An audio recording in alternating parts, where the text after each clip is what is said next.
So I want to tell you one more story tonight. Now this one is not 2,000 years old, it's more like 20. But it's still a Christmas ghost. It's still a memory that helps me to remember the magic of Christmas. I wanted to share it tonight. This is a story about a family that was supposed to take a long trip. It was a very special trip because they were going to go to court to adopt a little boy. And this trip was meticulously planned. It would go from Chicago to Washington, D.C., and there they would catch a connecting flight that would take them to Moscow. And then once they were in Moscow, they would connect with another flight that would take them a couple of hours south to the town where the little boy lived, in an orphanage with 140 other children. It was all meticulously planned. And then it all came apart. There was snow on the day they were supposed to leave. It was a Friday. And their flight out of Chicago was canceled. But no worries, they were told. They got booked on a later flight. And that flight didn't go to Washington. It went to Baltimore, but Baltimore was close to Washington, so it would be fine. Don't worry about it, they said. Only because of the weather and the other delays, that flight took off late as well. It left late. It arrived late. And by the time this family and their 11 pieces of luggage were loaded into the limo, which was really a Subaru wagon, they all knew that it was going to be a pretty close thing. So as that car full of luggage, hopes, and dreams inched through Washington rush hour traffic, they began to pray.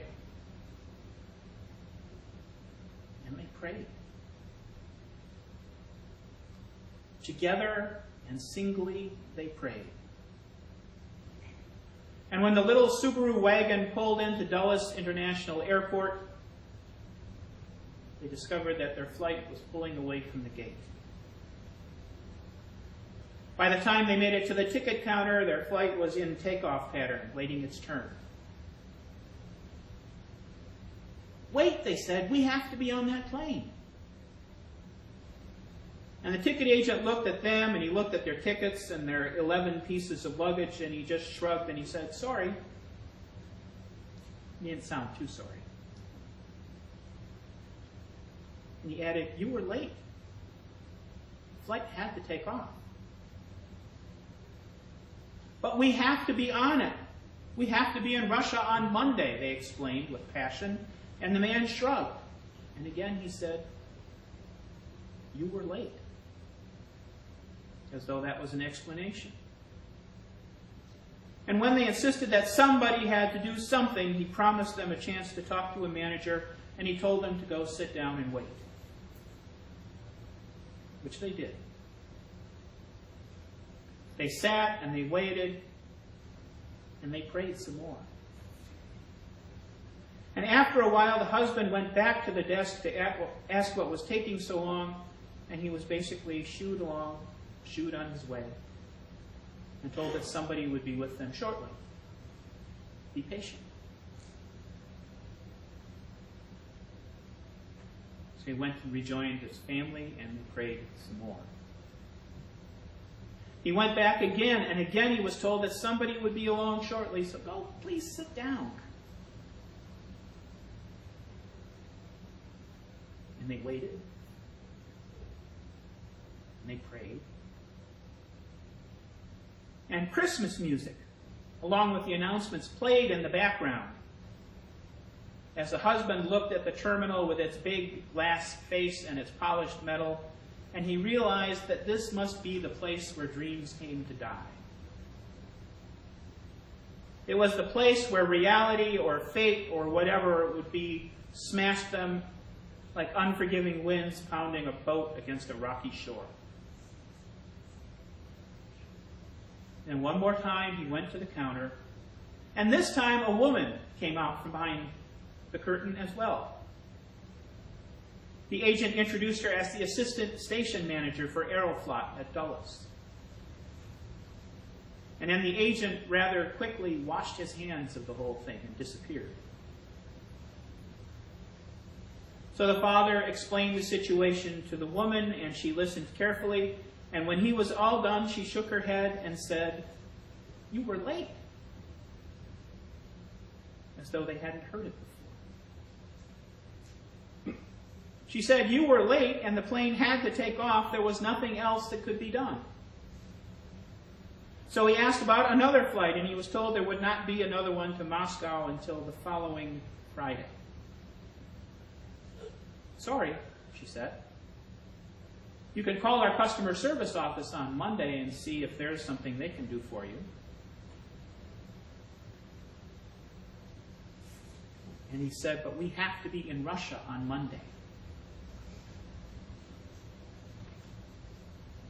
And the assistant station manager for Aeroflot just shook her head. She explained there was nothing that could be done. And quietly and prayerfully, he told her that just wasn't going to cut it. They had to be there on Monday. And she sighed and she shook her head and she asked to see the tickets one more time. And then, shaking her head, she asked him to come back to the office. Now, office was a pretty grand word. It was more like a closet. It had a couple of chairs and a desk. After all, she was the assistant manager.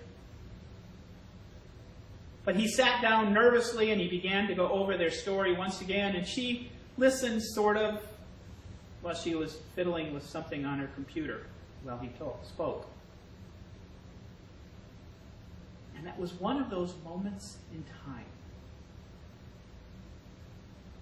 It was one of those moments where a handful of futures balanced on the head of a pin, waiting for something to happen. And then I firmly believe that God reached out, just touched the future that was supposed to happen. And the man stopped talking. And the assistant station manager for Aeroflot looked at him and she smiled. She looked at him and she said, "You are a very lucky man. There are still three seats available on the Delta Airlines flight to Moscow, which leaves New York tomorrow morning. And you've got them. We'll put you up in a hotel tonight. We'll fly you up on the shuttle tomorrow, and you will be in Moscow on Sunday."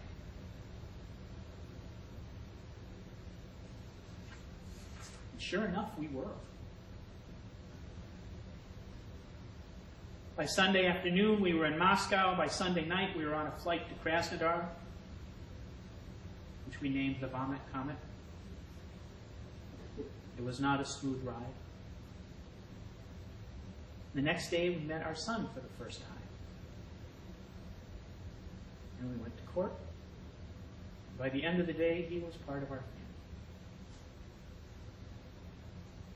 Now, there were still some interesting moments, but it was pretty much coasting from there. We flew back to Moscow on Tuesday. We went to the embassy on Wednesday. We got the papers on Thursday. And by Friday morning, we were on our way home.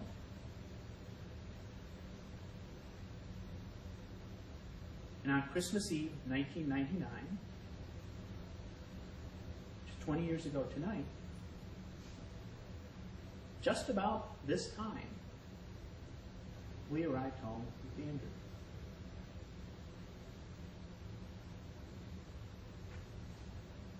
And he spent his first night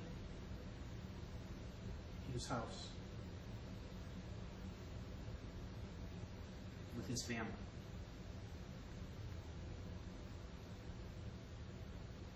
And out of all the years of Christmases that I remember, this is my favorite Christmas memory. It's a Christmas ghost that our whole family shares, and now I've passed it on to this family.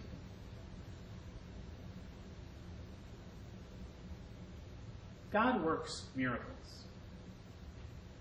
Sometimes they're big and flashy, like the parting of the Red Sea or the feeding of the 5,000. Bart Starr's quarterback sneak in the NFL championship game on December 31st, 1967. Sometimes they're small, like God touching a single human heart and changing a whole lot of futures in the process. God loves us, each and every one of us. He proved it 2,000 years ago by sending his Son to be one of us. And he proves it every day with the gift of God's love and redemption. It is my prayer that we will go forward tonight and tomorrow and into the new year with the love of Christ and warm memories of Christmas past in our hearts, and the promise of even better Christmases calling to us from the future. Merry Christmas. Amen.